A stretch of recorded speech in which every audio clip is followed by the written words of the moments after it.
Welcome to Om Times TV, a division of Om Times Media and Broadcasting.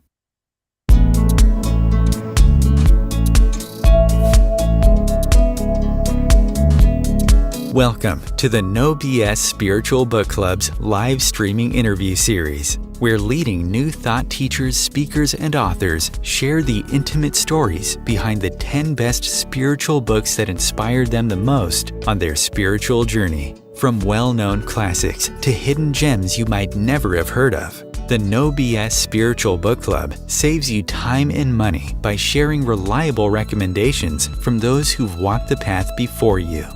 The No BS Spiritual Book Club, the only No BS guide to the best spiritual books to inspire your own journey of self-discovery. Here's your host, founder of the No BS Spiritual Book Club, Sandy Sedgbeer. Hello and welcome. Joining me today to share the 10 best spiritual books that had a major impact on her life journey is spiritual consultant, soul healer, teacher, writer, and author Eva Marquez. Eva Marquez has appeared on Gaia TV with George Noory, talking about her 5 books, her Pleiadian starseed lineage, and her work with a group of light beings from different star nations, including the Pleiades, helping starseeds to adapt to their physical bodies, activate their dormant cosmic DNA, reconnect with their soul family, and fulfill their missions in supporting humanity's evolution into a multidimensional species while safeguarding the planet for future generations. Eva Marquez, welcome. Thank you so much for having me here. Thank you. Now, you said that selecting 10 significant books that shaped who you are actually was a pleasant surprise. What surprised you about it? It was really beautiful to look at the person I was when I started to read spiritual books and where I am today when I'm teaching and sharing what I have learned from those who started before me. So it was actually a beautiful journey of it. So I'm glad I could have done this. Now, you've said that you always felt that you were different. I think there are a lot of people who understand that, and especially those that watch this particular program. But those books helped you to make a difference in how you moved through the world and how you saw the world and didn't feel quite so alone. Definitely. So as you know, everybody out there, I felt different, but I could not understand my different. I thought that my different wasn't really good. And I used to be very afraid of what I feel. What is it that is happening to me? What it is, this energy that I'm feeling and not necessarily seeing. So I was trying to outrun it in any kind of the way until I found these books and started to see like, oh, that is happening to me. And I heard about this, and there's not such a mystery. It is beautiful to be different. And then I put myself on this journey of helping the people to understand that being different is the best gift that we can have. So your first book on your list, is this the first spiritual book that you ever read? I believe it is. The Opened Channel by Sanaya Roman. Yes. Published in 1993, and actually book 6 of an Earth Life series. So you read book 6 before you read 1, 2, 3, 4, and 5. It just came as it happened. You know, when they says, when you are ready, the teacher will appear, the right book will appear. And that's exactly what happened to me. I just had 2 small children, and I finally told myself that I can't be afraid of everything because I do not want to pass this on my kids and I want to learn. And I made a friend in our play group who suddenly we started to talk about the spiritual things, and we're both kind of very shy about it. And she says, well, would you read this book and talk about it with me? And I was also at the time trying to like connect with my God, what people would say, and it didn't work out for me. So this book was a heaven sent, because Sanaya breaks down the process in connecting with the natural energy, with the nature and the plants and the trees, and literally playing with that energy until you jump into a process, literally connecting with the other beings. And what is beautiful in her work is to sharing her own experience. That when she started to channel Orion, she could hold that energy only for I think she says about 3 minutes in the beginning. And that's the common thing with everybody, almost everybody that I know that channel. That beginning of it is like this short passages of the energy when you like grasp on something and it's gone. So it was very realistic and very beautifully written that could be followed and learned when you practice it. You have said that you had, multidimensional experiences from childhood. What form did they take? Were you seeing or hearing? So I would be seeing in my dreams, I would be meditating within my dreams and traveling through the universe, literally through my dreams, through these pictures of the mandalas. And I would also feel the spirit, especially of the deceased people beside me and wanting to communicate with me. So I did not see them with my eyes, but I would feel them as a presence when you know that somebody's standing beside you or behind you, and then you look and there's nobody there. Those things would be happening to me. Yeah. So once you read that book, did you understand? I mean, before that, did you think there was something odd about you? And then you began to understand that you actually weren't from this planet. Well, that's how it all started when my guide, and I didn't even knew about this concept before that. I just thought I'm gonna connect with some guide, maybe, with my grandfather or somebody who would talk from the other side.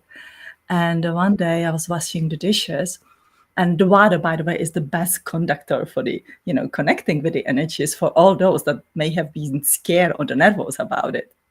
And I heard this voice beside me. And I honestly heard the voice only very few times in my life. So that's very rare. Who says, "Can you?" And I was like, oh my God, that's what everybody talks about. That must be my guide. And I was very happy and joyful. And then he said, Pleiades. I had no idea what Pleiades is. So I go, and I don't think we had a Google back then yet. So I search on the internet and the constellation comes up, and that's how it all started. I just break out into the tears. And it was like, you look at the picture of your home and and you cannot explain what is it happening to you. And everything started from that point on. Let's talk about the second book, which is very relevant to your story. And it was written by the noted astrologer and spiritual teacher. The book is The Pleiadian Agenda, A New Cosmology for the Age of Light by Barbara Hand Clow, published in 1995. Do you recall when and where you were when this book came into your possession? Well, the story is really interesting. It was about 2 years ago only when this book literally came to me, and it's a very well read over all the time with lots of notes. I was walking in the used bookstore that I like to go here in the Charleston. And that was that day when I was like, no, I'm just gonna look. And today I'm not gonna buy anything because we all have so many books at home. And the book literally I passed and it jumped off the shelf. And I look at it and I was like, I read Barbara Hand Clow's The Mayan Code before, which I really like. And that was probably about a year before I wanted to email her right away. I was like, this is not for 2012. This is for all of us after as well. Like, this information is so relevant and so good. It's like, that's even for the future generations. So much of great information. And so when this book jumped out of the shell, I was like, okay, I'm going to take you home with me. I need you. That book is helped me. So I learned to understand myself over those years, but starting to read about really Barbara's story that her higher self lives in the Alkion. I was like, oh my God, there's somebody else like me. With all that stuff and reading about the Pleiadian goddesses and everything in that book, it was like reading the truth, like memory that are so hidden inside and perhaps were a little afraid to fully come out, started to coming out. And as with every book, your life changed over and over and over. So it has been phenomenal. And what I tell people, the Barbara's book has this incredible energy inside. It's like this living energy, which every true teacher, I believe, put into their books. So I put my manifesting notes, that is sticky notes, into the book, and they did came true. So it's a perfect book for the manifesting, not only for the learning as well. Have you told Barbara that? No, I have to tell her that one year. Yeah, you should tell her. Yeah. Book number 3 is The Children of the Law of One and the Lost Teachings of Atlantis by John Peniel. And he was apparently mentioned in the Edgar Cayce readings as someone who would one day bring an important message to the world. This particular book was published in 1997. So tell us how you came across this book and the impact it had on you. I honestly don't even remember how I came upon it. I think a friend of mine just sent me a PDF file, like electronic form of the book. And of course, the Atlantis was very fascinating. And so I started to read the book, but it's not really the stories of the Atlantis, it's the teaching of those who survive and who live in these little pockets. And I do believe they still, are somewhere out there. And the beauty of it is that it brings you to this point that we all have a choices. The John Peniel shared his story up there as a young man who was ready to literally commit to suicide, who was just done with life, and there's nothing good out of it, feeling so different, feeling that he didn't fit, feeling like, what I'm gonna do here. And suddenly he started watching the TV, and there comes the channel that could not have existed at that time. And a person dressed in the Essene kind of the robe talks to him about this monastery in the Tibet. Now, I read it on very early on my journey, so I was sponging everything in. Of course, when you are a newbie and you get to this book, you want to go to the Tibet, you want to be in the monastery. And he really beautifully explained in the books, like, you don't have to search for that, you don't have to go there, like, there is everything what you need. And basically, the core of that teaching is to be unselfish, to find the unconditional, unselfish love within us, to let go of the dependency and the blame of everybody who ruin our life. And I had a very bad victimhood kind of the pattern within me. So that really helped me. And I was thinking, like, wow, I would love to be a teacher. And then he speaks the word the true teacher. I think that's for the first time I heard that in my life. And I was like, I want to be that. I want to share the knowledge. I want to create a way of life that is so inspiring to anybody out there. Interesting about this book, when I was looking it up, it said it was the inspiration, for the Legend of ShangriLa. And although it might be categorized as a New Age or philosophy book, like the Celestine Prophecy, it focuses on his spiritual training and their teachings in a novel-like format. And later on, people did some research and they found the region amongst the subtropical region amongst the Himalayas that he describes finding. And it was later documented by explorers from National Geographic. And this evidence exists. So, it wasn't a novel. It was an actual experience that he wrote almost as a novel. Yes. And I do believe so that is absolutely true. And I believe he mentioned that in the beginning, because as I was looking at my 10 books, I refreshed myself on some of them because it's been a while that I, read this one. And it was too beautiful to look at it again. And he mentioned that up there, that he just will write it in this fiction story so we can all be part of it. And I think that is a true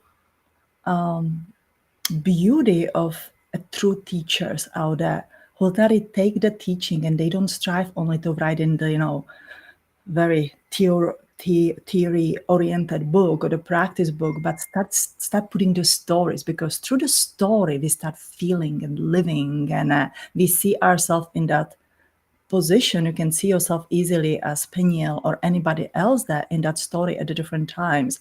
And I think it helps in the teaching and helps the soul to be enticing. excited more and happy in that earthly life and practice what the Altar is sharing.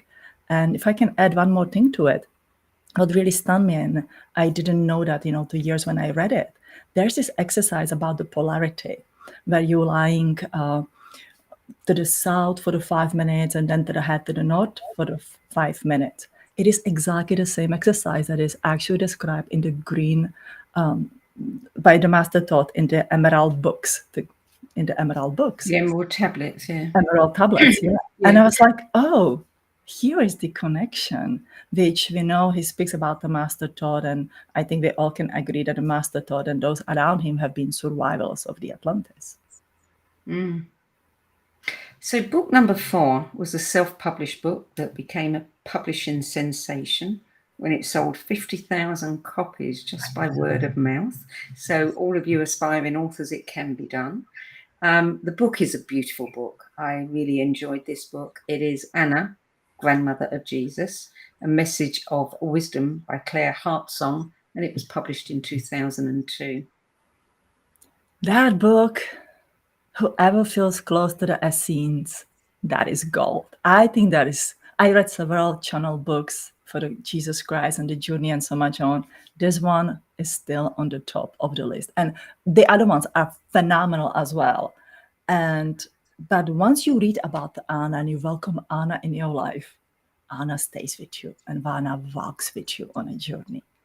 And there's just so much in that book that if you read it again and again and you start putting the bits and the pieces together, she gives Letaria teaching and the secrets through the Claire Hartsong up there. There's like the whole big story. I probably can talk for the several hours about this book, so we're going to make it really short. What I want to point out, we all know the story of the Christ and the Mary Magdalene and so much on. But the Anna describes in the book that she lived in the body for more than one lifespan. Yes. And that is fascinating. That really brings that belief, which goes only a little bit over 2,000 years back, that immortality is real, that we do have a ways to rejuvenate the bodies. And that really sparked my interest alongside, with the story and reconnecting with the Magdalena and the Order of the Rose and everything that comes out of it. That is something when I started to ask, how did you do that? What is the secret? And for the years, my guides would say, well, why do you want to know that? Why it's so important to you? And I really never had a good answer for it, because there's no really a reason necessary to stay in the one body for such a long time. The reason is to be healthy and have a quality of the life and share the teaching that we learn with the others. That, to me, that would be the good reason. But later on, I started, to learn about the Taoism, especially Taoism and Immortal sisters, which we're going to talk a little bit later. And there's just so much of connection.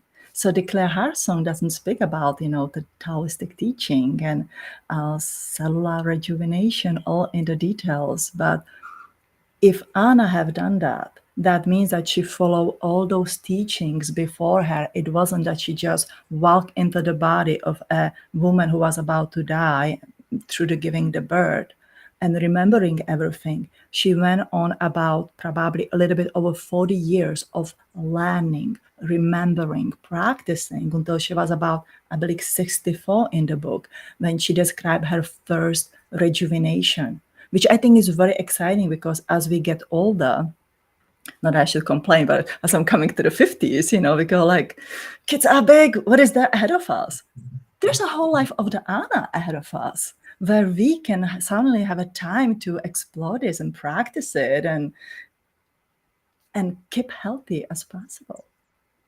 Well, yeah, I mean, the information is supposedly, it's out there and has been out there for a long time. I mean, you look at the books like The 5 Tibetans, and the mysteries of some of the lamas. They supposedly live for very, very long time.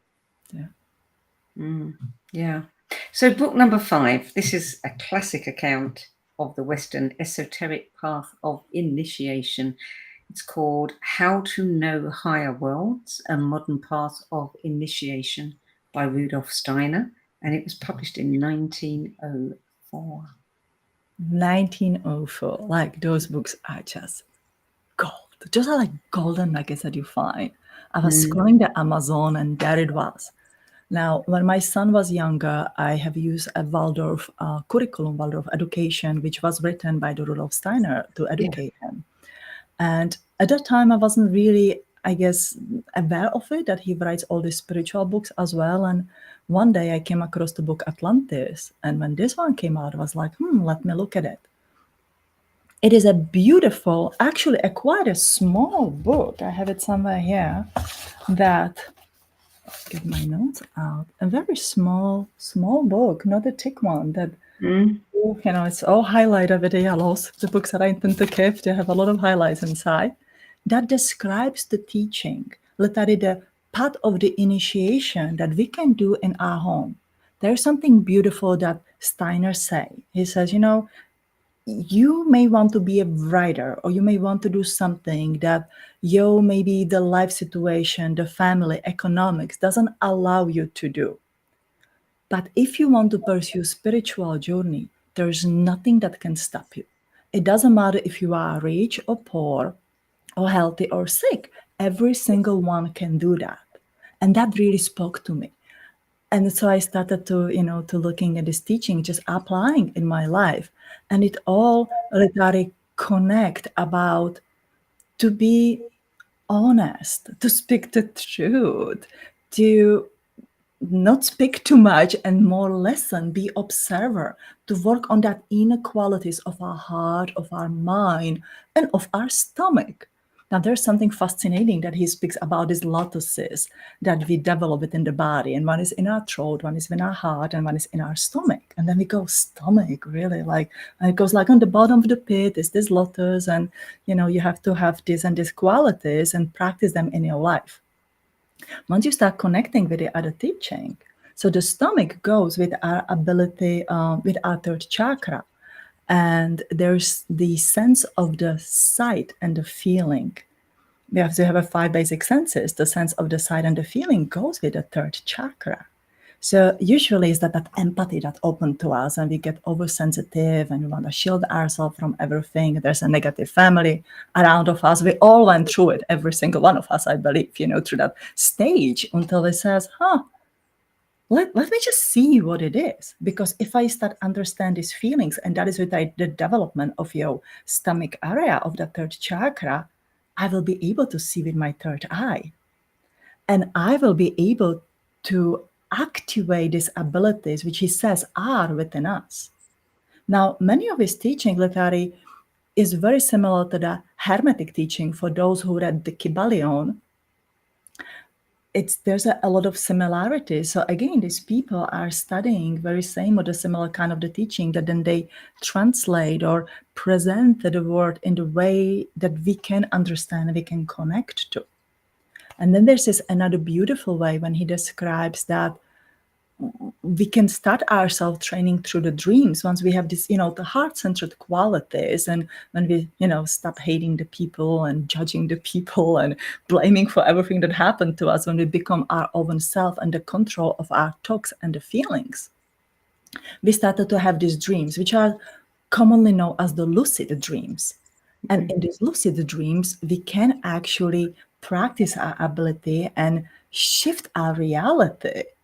And that 100% works, and it transcends in your life. And suddenly you become very different, and you can start creating, be true creator of your life instead of just be the victim of whatever is happening to me.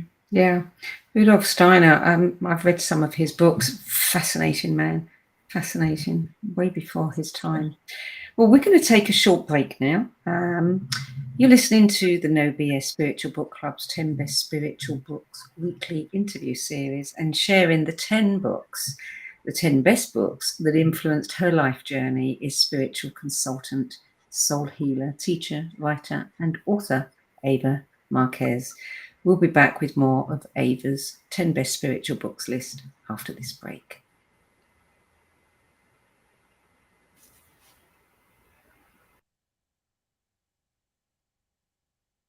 Om Times TV.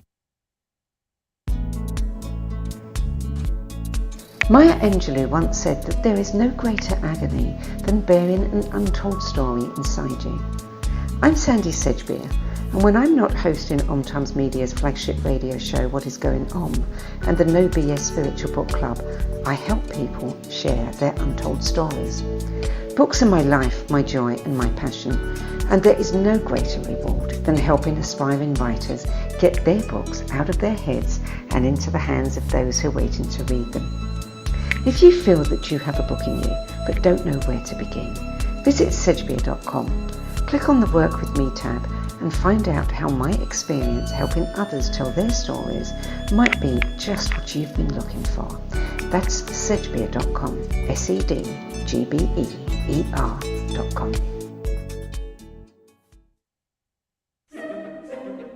Imagine becoming a super influencer. Reinvent yourself, invest in your brand, and then manifest your success with a robust spheric approach. Times Media and Broadcasting offers a unique and multifaceted way to become the spiritual and conscious influencer you deserve to be by putting your message across our powerful platform with its proven record of integrity and excellence. Through our produced shows, Times offers the opportunity to become a social media TV personality, a radio show host, an Times magazine columnist, and a syndicated podcaster, all in one shot. By live streaming your show on Times TV and broadcasting it across the extensive Times radio and TV networks, you become more than a host. You become an ambassador and a force for positive change. Times. Open yourself to the possibilities. There are 16 million children struggling with hunger in America. That's 1 in 5 daughters, sons, neighbors, and classmates who don't know where their next meal is coming from. Yet billions of pounds of good food go to waste every year. It's time we do something about it. Feeding America is a nationwide network of food banks that helps provide meals to millions of kids and families in need. Visit feedingamerica.org to help them feed even more. Together, we can solve hunger. Together, we're feeding America. Welcome back. Eva Marquez, book number 6 is Energy Medicine, Balancing Your Body's Energies for Optimal Health, Joy and Vitality by Donna Eden. This is also considered a classic by many. This was published in 1998. That is the classic, and I think that book should be just given the golden medal. I have used this book so many times and referred so many people to it. That book literally saved my life and changed my life. I had a Lyme disease, and I bought this book probably a few months before I became ill. My guide, the Kenyan that we started to talk, would says, "You are the healer." I was like, no, I can probably channel, but healer, not at all. And I would not really pay attention much to it. And then I became severely ill with the Lyme disease. For those who ever had Lyme disease, you understand what I talk about. Your body is shot. You can't. It's like everything that you did one day, you have no energy, you have no willpower, you have no... It's hard to be in the body. So I remember the book, and I would literally pick the routine by the routine and routine, and I would force myself to do that, to do the 5-minute energy routine, to trace my meridians, to work with my triple warmer, which is the immunity system, to read the book in a very slow way because my brain didn't want it to work. After 6 months, I started to feel energy and actually be able to do the things more and more. And in a year, I was healed. Until today, I kind of look at it, and I did not follow a healthy diet. Like, I ate healthy, but it wasn't just particular this and this and this, what I look, what people do today, or some extra supplements. I have taken the antibiotics, and the rest was the book, and just literally connecting with my body, working with my body, working with the acupressure points. And most of all, what is beautiful, what Donna have done with her book, she guides you through these exercises and then teach you, like, here's your way of the emotion. This is what you need to change as well. It is not only that you touch here and there. you connect to your emotions, you connect to that emotional body, and you change. So it was one thing that led to the other, and that book is probably the best self-help book that anybody can find. I think there are many who agree with you. Yeah, it does get mentioned on the No BS Spiritual Book Club lists. Several guests that mentioned it. So book number 7, this sounds fascinating. Immortal Sisters, Secret of Taoist Women, translated and edited by Thomas Cleary, published in 1989. So tell us about this book, which also goes into rejuvenation, longevity, and immortality as well.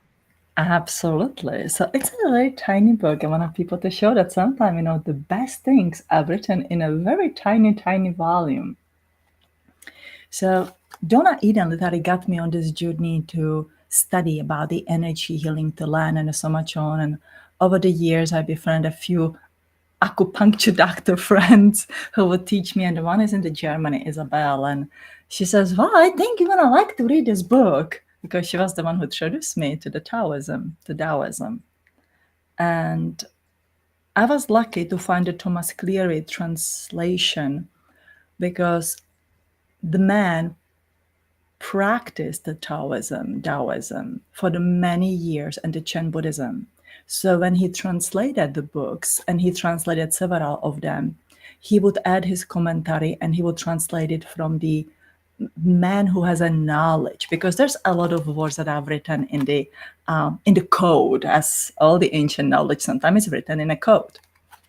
So here is the fascinating story of this 6 women who are sharing the poetry about how the immortality may probably, how the rejuvenation may be done. Like, they put it up there, but you have to learn a little bit more to understand it. But what I found fascinating, there's a description of this woman from the 3rd century after the counting to the 12th century after the counting. So here we don't talk about the time before Christ and this mystical time. We're talking actually the time after the Christ. When we go to this Asia, and there are these women who find and practice this immortality. What they really practice is inner alchemy, or what we in the Taoism call the Neigong, the practice of rejuvenation of our inner organs and energy. And naturally, it's not only the energy of the organs, it's understand our emotions and the feelings, and how we can transmute them from the one thing to the other, because energy never goes away. So here are these stories of these women who have lived the life of the immortals, who by the end of their life tune into the smoke or the wind and ascended somewhere to the heaven, or anywhere we want to call it. The common thing, what you find in this writing, is that the reason why these women have been immortal and worked toward that kind of the status was to carry on the charity. They were very charitable women. They were the women who were in the service, who were helping their parents or their community, who brought the herbs and the healing to the sick. And that was the reason to be like that. There's also a beautiful connection, which I have made, and maybe somebody else will not see that, between the Immortal Sisters and Barbara Ann Clow book, the Pleiadian Agenda, when she write about these Pleiadian goddesses and how the feminine energy, how to say it in English, was the dominant energy, or the energy that would be literally teaching and leading the way. And the same happened with this woman. And in this book, it says that it is easier for the females to obtain Tao than for the males, because the males, saturated more in that ego mind energy, are looking more toward the alchemy and understand everything, and how we can utilize it all. But the females are more looking at how do we heal, how do we help, how do we serve. Of course, there's an all merge between the both of us today, where we are learning to harmonize both of these energies, so we will not discriminate, because there are many males like Thomas Cleary, who I do believe attained Tao and made this beautiful contribution to are English libraries for us who absolutely could not speak Chinese or the ancient Chinese.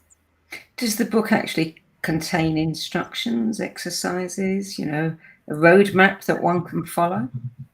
It does, but I would say, I would personally not understand them if I would not follow my teacher. So I have a teacher, the Master Wu, who I practice the Tao about every Saturday.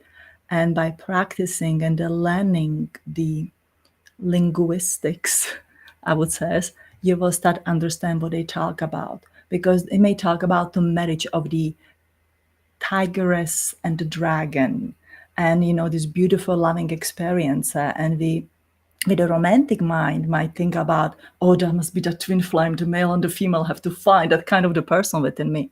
And what they really speak is about the soul mind consciousness within us, that twin flame within us, that dragon and the tiger energy within us, where the tiger stands for the soul and the dragon stands for the mind.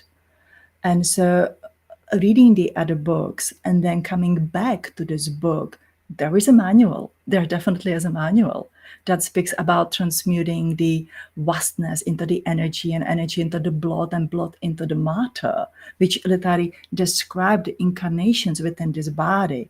And, then how we materialize and how we are born. Well, if it happened this way, then naturally we can reverse it. We can shift the matter into the blood into the energy, and the energy into the vastness, be one within the energy. And these women have clearly done it the way how it is described up there. And the one who has the most poems inside is the Sun Boer. And she's I'm not sure if I pronounce it correctly, but she's one of the famous 7 immortals in this, the Chinese mythology. And so once you again start connecting the stories together, you will see in a very tiny book a manual on rejuvenation. And there's no secret pill that you will take. It's all the inner alchemy work. It's all, yes, absolutely. Absolutely. I wish I can tell you that there's like this herbal tea that we're going to make and we're going to share it behind the scenes. Yeah. So book number 8 is Letting Go, The Path to Surrender by David Hawkins, published in 2012.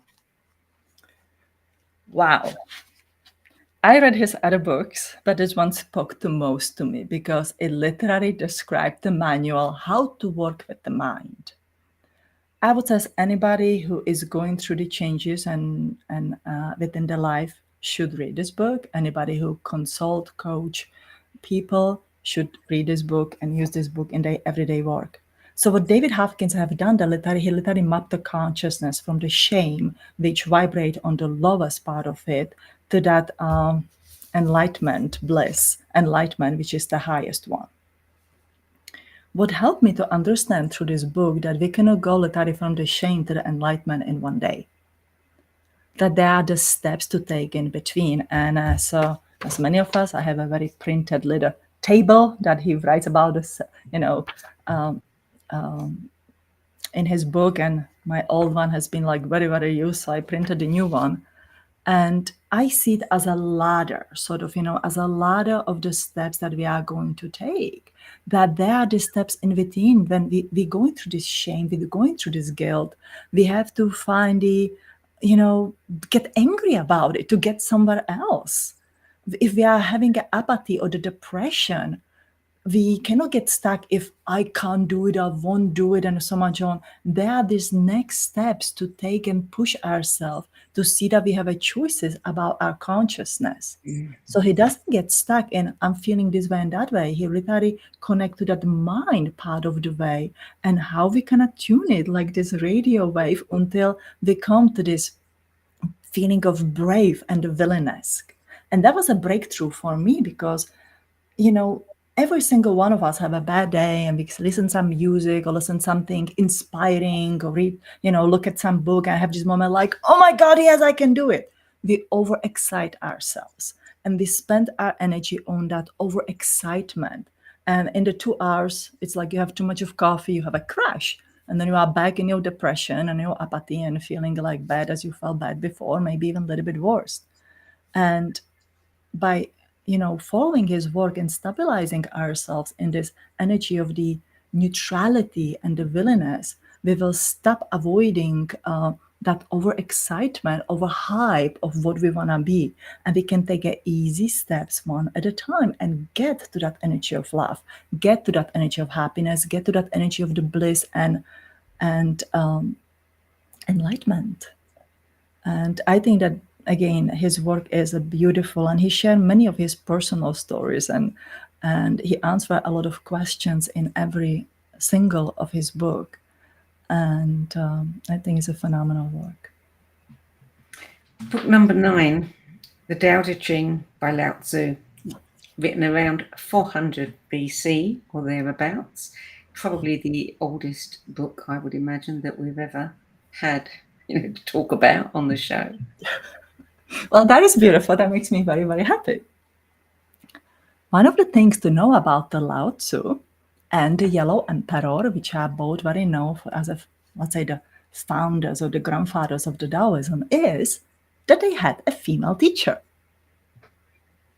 And I think, again, that leads to this Pleiadian goddesses and the Immortal sisters, and literally that teaching goes all the way down to the Mary Magdalene and Anna and so much on, that the female carries the wisdom and knowledge. And the male energy brings it into physicality. I would say that is just this basic formula how this universe works. It doesn't mean that we as a female cannot be a very successful writers. We can, for all of those girls up there.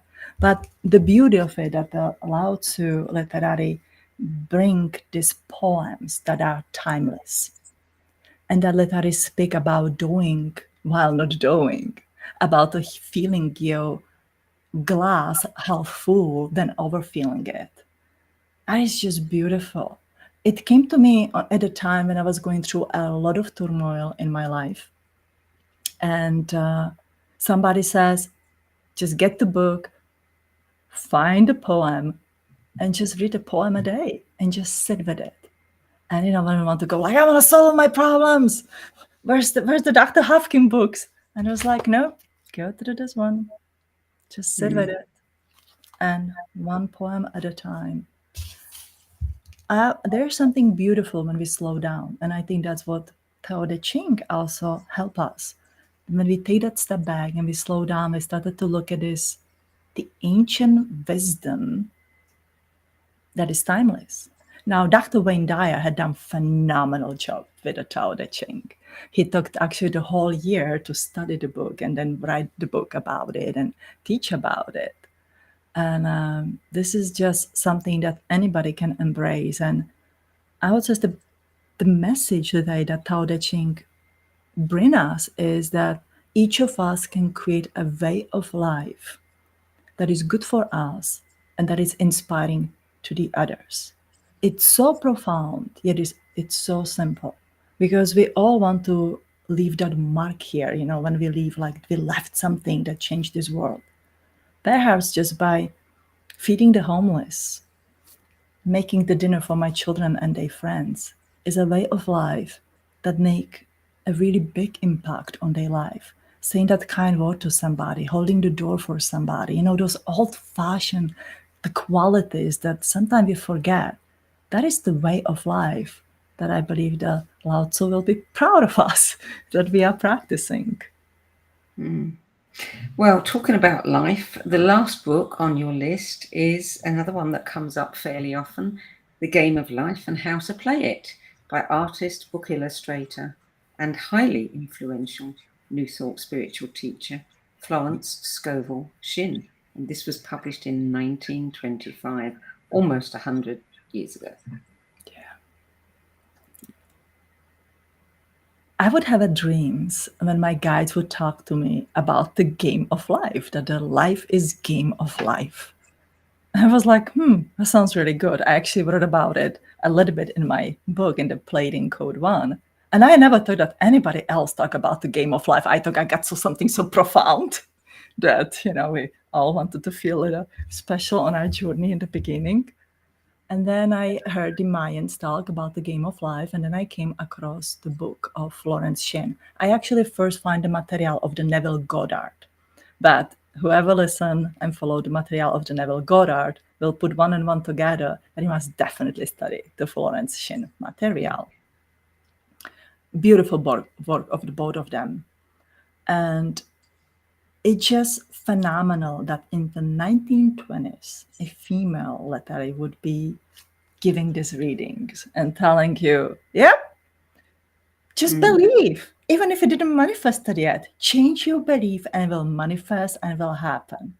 And so she spoke this word of the God, right? Or to the God, to the universe, that everything has to be with the harmony with the universe. And that things will manifest, it will happen. And she teach the people believe in themselves.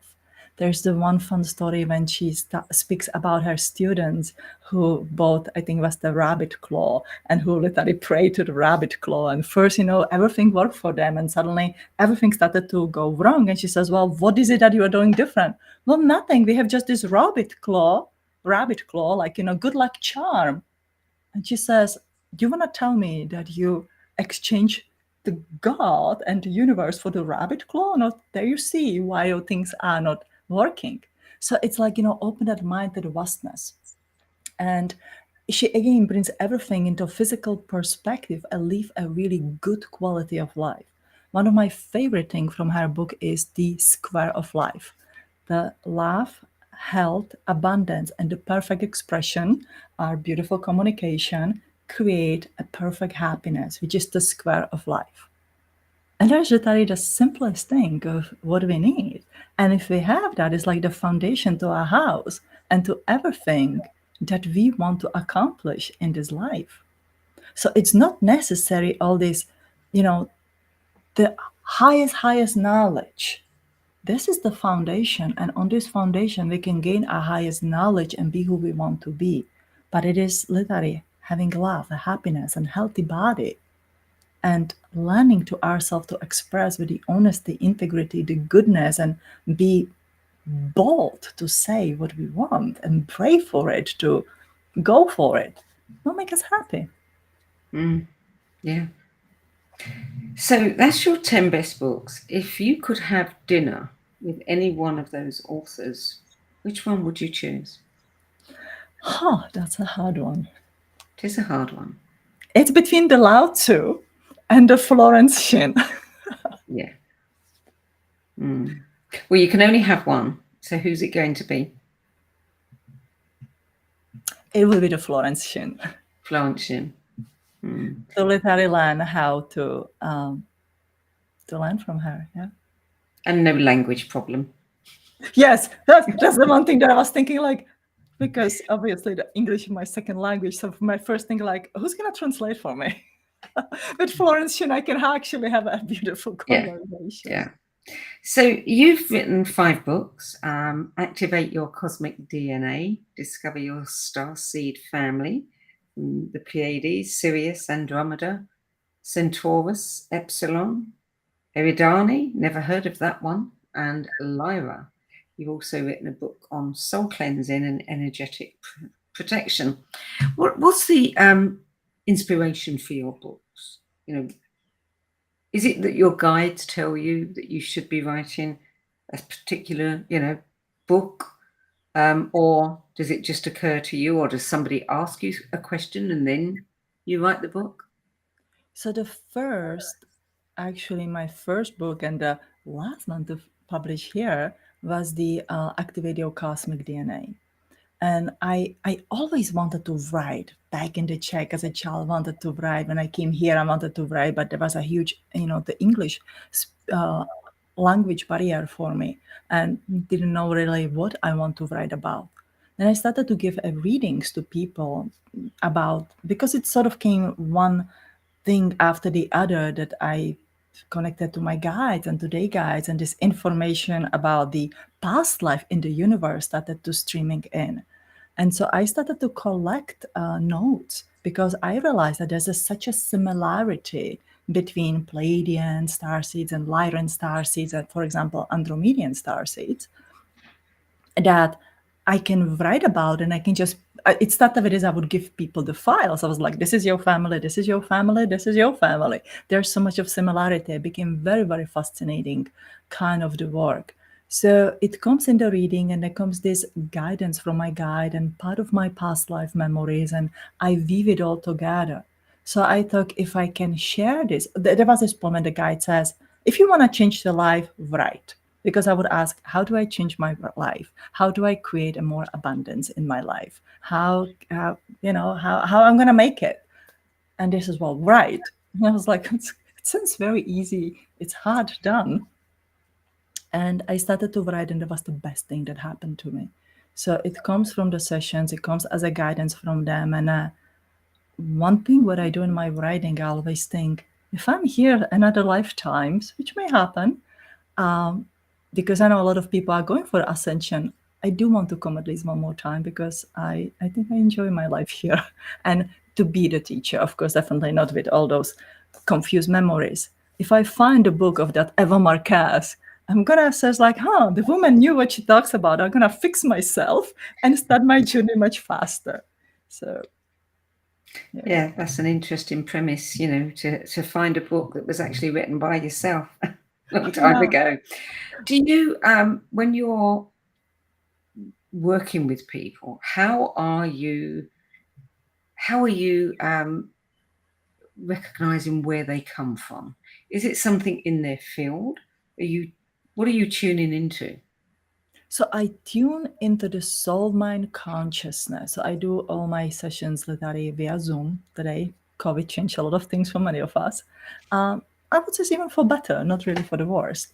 And so when I talk to people, I can feel their soul mind consciousness. I can feel their energy, and there's this particular energy imprint. And then I ask a few questions, because there are, the similarity between the star nations, and that usually confirm my feelings of it. Now people do a lot of astrology. I'm not a trained astrologer whatsoever. And what we find interesting, that what I feel often fits with the astrological chart. So it's interesting kind of the thing. And when it just helps you to understand yourself. That's the whole purpose of knowing. So what do your guides tell you about why somebody from another star system would come to Earth for an incarnation? Why would we do that? We do that to help the humanity to evolve, because our soul consciousness, whenever we came from the stars, or we were starting here on the earth from the animal life evolving, come from the same way, same, let's say, the light, the oneness, God source, creator, whichever way we want to call it. And so we eventually all gonna go to that place. And the earth is quite young place, yes, and the earth beings are evolving, and we are on the, I says we, because whenever we are star beings or the earth beings, we all are in this human body, and this human's body is evolving to become a multidimensional species. One day we will colonize the other planets, as our ancestors have done before us. Hopefully we're gonna do it with a honesty and integrity and the love in our heart.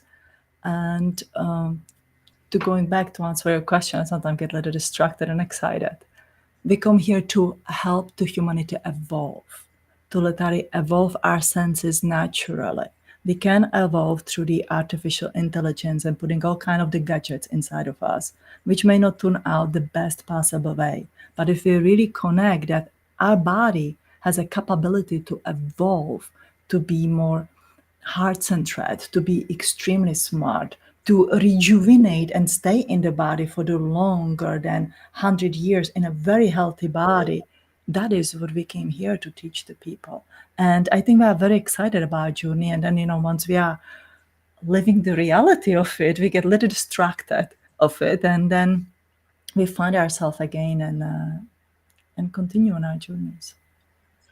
If we are eternal, which many think we are, then is it not possible that we've actually spent lifetimes, many lifetimes, on all of those star systems? Why? And if that's true, then why is it that we kind of relate to one in particular? Is it because it's the most recent? That's a very good question. So we did have same like here on the earth, many of us have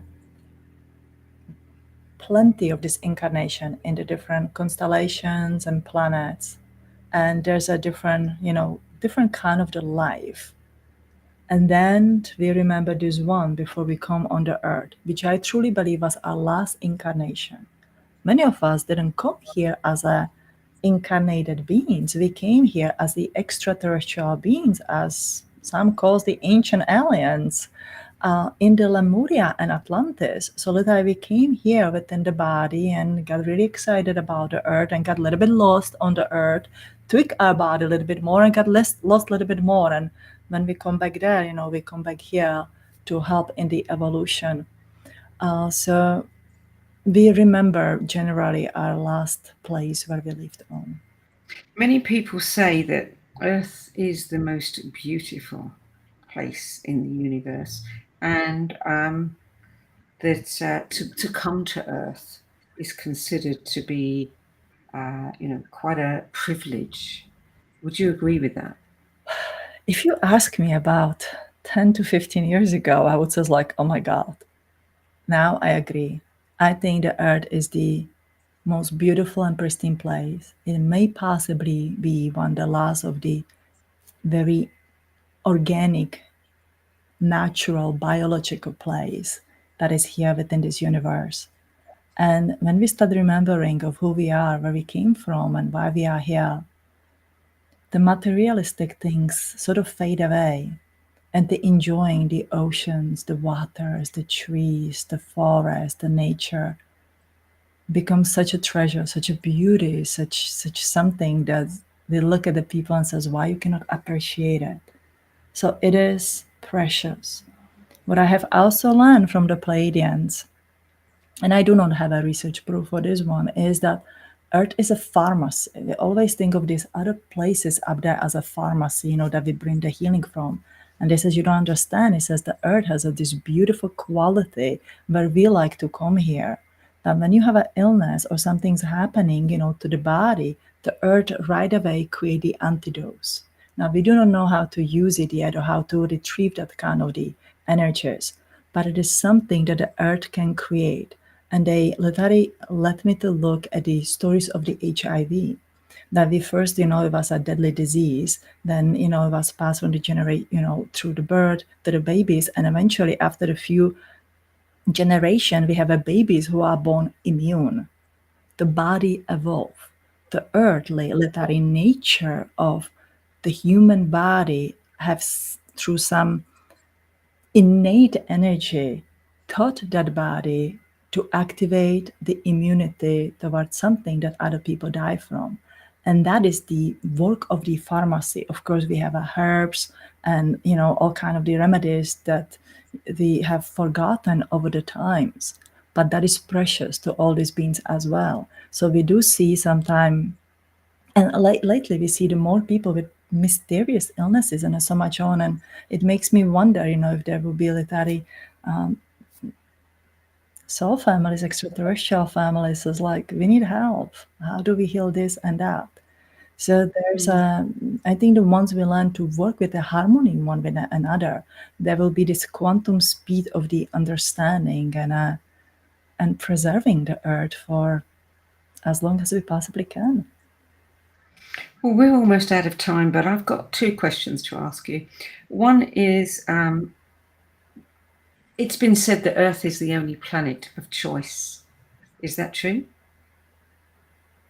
I don't know. I know that here we have a choice. That I'm 100% sure about. If it is the only planet of the choice, I cannot say that. I actually never talk about it. I know we have a choices in the Pleiades or the Sirius or Andromeda, so I would say we do have a choices on the other planets as well. Well, within the body, we have an organ, which is the gallbladder. According to Chinese medicine, the gallbladder holds the energy of the choices. I'm very convinced that in another planet where we do have a physical mass body, extraterrestrial body, may look green or the blue or the silver or whatever other color, we do have organs. And I do think that several organs, or if not all organs that we have within this body, are mirrored into those bodies up there. So if we have a gallbladder in those planets, which we probably all can channel about, we do have a choices. That's a logical explanation, the best I can give you. The other question, it's been said too that this is the only planet where we are individual as opposed to having a collective consciousness. I mean, yes, we have a collective consciousness, but we're not really aware of it by and large. Is that true? I agree to that. This is the only place that you can be an individual? It feels right to me. I cannot say that I 100% know this one either. So the other extraterrestrials that I connect with, they do have a collective consciousness. So the Earth is, from what I can compare from I know from there, and the here is the one with a separate consciousness, when we can have a choice, when we can literally choose to have a really bad life or a really good life.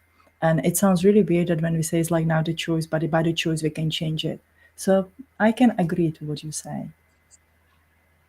And it's interesting you asked me the questions I actually never talked about before. Well, maybe if you get any more information about them, let me know. I will. I definitely will. Eva Marquez, thank you so much for adding your 10 best list to the No BS Spiritual Book Club's library of recommendations. Oh, thank you so much, Sandy, and all your team. It has been such a pleasure to do this, and thank you for all what you are doing. Thank you for being here. So for more information about Eva Marquez, her books, her courses, energy healing and coaching sessions, and other events, visit her website, which is evamarquez.com. That's all I do. Okay, that's it for this week. I'm Sandy Sedgbeer. If you've enjoyed this show and you would like to see other interviews in this series, go to the No BS Spiritual Book Club.com, where you can find them all there on our video page, and sign up for our newsletter, and you can receive up-to-date information about each guest that's coming up in the future. That's it for this week.